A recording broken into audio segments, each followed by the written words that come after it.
On the 4th of August, 1914, it was as if time stopped. Archduke Franz Ferdinand of Austria had been assassinated on June 28th.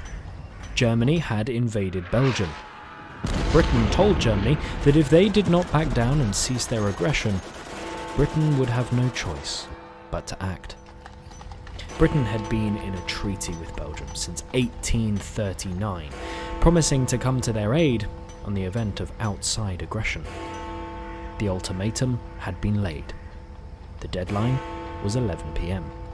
When the bells across the country chimed those 11 resounding notes, no reply had been received from the German Kaiser. Therefore, just before midnight on 4th of August 1914, King George V agreed to those bitter and infamous words. Britain declares war on Germany. For the British people, this was met with a mixture of emotions. For many, they were excited, intrigued, believing that they should stand up for their weaker counterpart in Belgium and fight back the onslaught of the German army. Large crowds gathered outside Buckingham Palace, cheering and waving Union Jacks in their support for the war effort. For others, the announcement was met with worry, trepidation, and just a hint of fear. Some within Prime Minister Herbert Asquith's cabinet resigned, unable to stomach that this ultimatum had even been made. Nevertheless, however the people felt, Britain was at war, and catastrophe was peering over the horizon.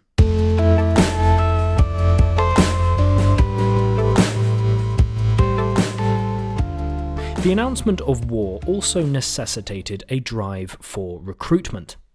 Within days, hundreds of thousands of men, young and old, had rushed to the recruiting offices, enthused with the idea of war.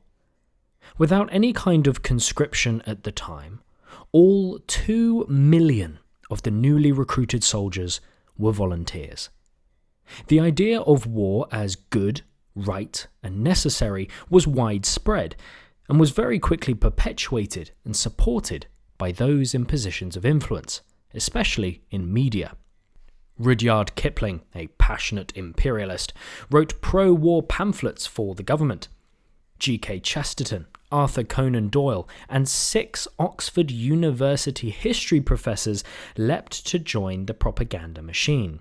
Even those writers that had gained reputations as pacifists or criticisers of war, such as H.G. Wells and George Bernard Shaw, desired victory for the empire.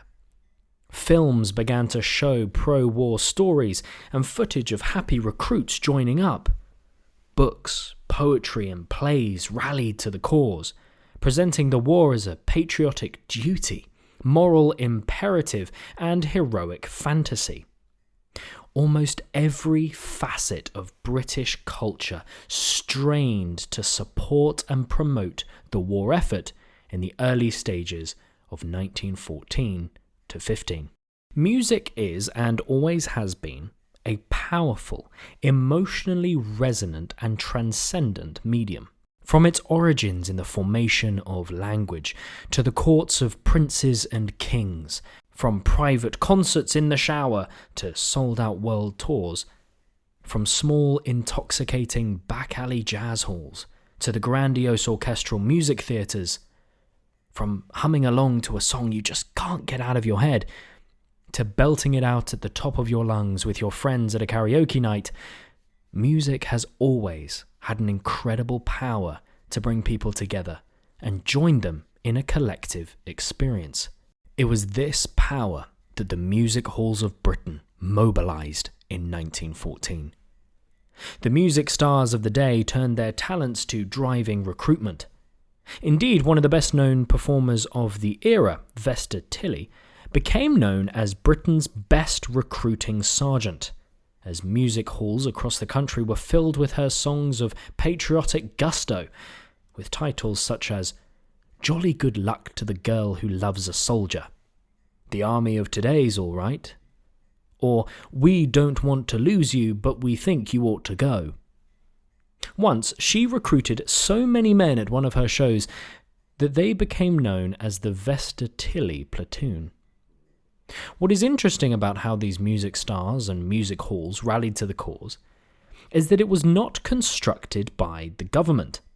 Instead, as John Mullen notes, they make up a kind of do-it-yourself propaganda, not fabricated by some government office, but born from imperial feeling and commercial skill in a patriotic milieu aiming at respectability. This is probably why it was so effective. The working class masses adored the music halls and their stars, a sentiment they did not hold for all politicians. The musical artistes could have a particular kind of impact that the government could not. Even the setting of the music hall lent itself to being an effective tool for recruitment. To hear songs envisioning the patriotic, moral, relational and imperial heroism of joining the military among friends in the relaxed hustle-bustle of the music hall moved men in a special way. Overall, these songs presented the war as wildly appealing. Not only was it the chance for the Briton to do his patriotic duty, to serve his nation and stand up for what was right, but it might even be an opportunity to improve his fortunes with the ladies. In fact, one of the more successful songs performed was "I Do Like Your Cocky, Now You've Got Your Khaki On." Marie Lloyd, singing in her distinctive Cockney accent, told the story of how a young working-class man was not taken seriously by the girl he liked, but once he joined the army, she changed her mind, becoming desperate to become his wife almost immediately. While a rather fanciful song, words such as "Oh, I do feel so proud of you," "I do honour bright," "I'm going to give you an extra cuddle tonight," "I didn't like you much before you joined the army, John, but I do like your cocky, now you've got your khaki on," would have been distinctly effective on those young men that were either unlucky in love or had their eyes on a particular girl. Joining the army was a chance to win her over, to do her proud, and to show her just how much of a man they were. One of the more risque songs that followed this theme was "I'll Make a Man of You," performed by the fittingly named Minnie Love. It is sung from the perspective of a beautiful and potentially scandalous young woman, about how she dates military men in order to turn them into better soldiers. In one verse, she recounts how she dated a different man for each day of the week, and now she was amassing an army and a navy of her own. And I've got a perfect dream of a new recruiting scheme, and I really think it's absolutely if all the other girls would do as I do, I'm sure that we would manage it alone. I turn all people from me, the sailor and the sonny, and an army and a navy of my own. Someday I'll walk out through the sun, Monday and taken by a star, on Tuesday a mouse with a baby for scout, on Wednesday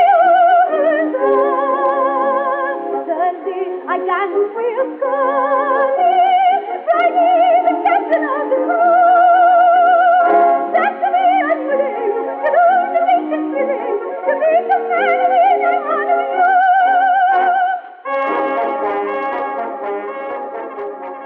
you. Music has always been able to elicit powerful emotional reactions in its listeners, and this was utilised to an impressive degree by those artistes and music halls that rallied to the war effort.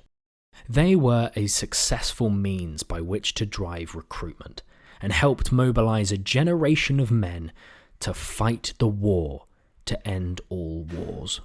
If this can teach us anything today, it is to not undermine the true impact and effect of music in our lives. Just as they were able to drive recruitment for a war with music, music artists today also have their agendas and intentions with their songs. History can teach us countless lessons, many of which come from those areas of our culture and media that we tend to take for granted or overlook.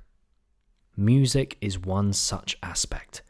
It is powerful, effective, and infinitely more impactful than we might realise.